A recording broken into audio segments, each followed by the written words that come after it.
Hello, I'm Jill Scharff from the International Psychotherapy Institute, and I'm here to tell you about a wonderful one-day conference we've got coming up on the topic of ethical challenges facing the child and adolescent therapist.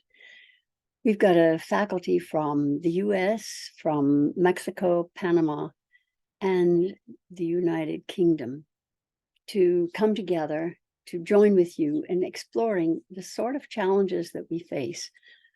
There'll be a presentation on the boundaries of confidentiality, one on how to ethically work with parents who are coping with developing an adolescent's autonomy, how to work with the privacy issues of parents who, however, do not want to veer over into the risks of being actually secretive with their child. How do we help them give the child the information they need without betraying their own privacy?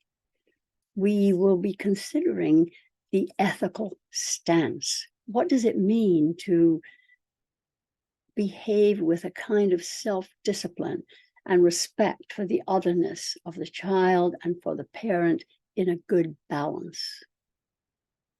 We'll consider those circumstances that can be quite difficult when there is a young person declaring their gender fluidity. How do the parents cope with that? How can we help them maintain an open-minded attitude that allows the child time and space to really explore and discover their identity?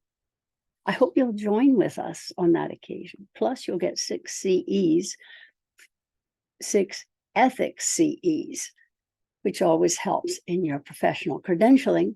But beyond that, I hope you'll join with us to develop a psychoanalytic way of holding open a space of truth and fairness in which to work with your child and adolescent patients.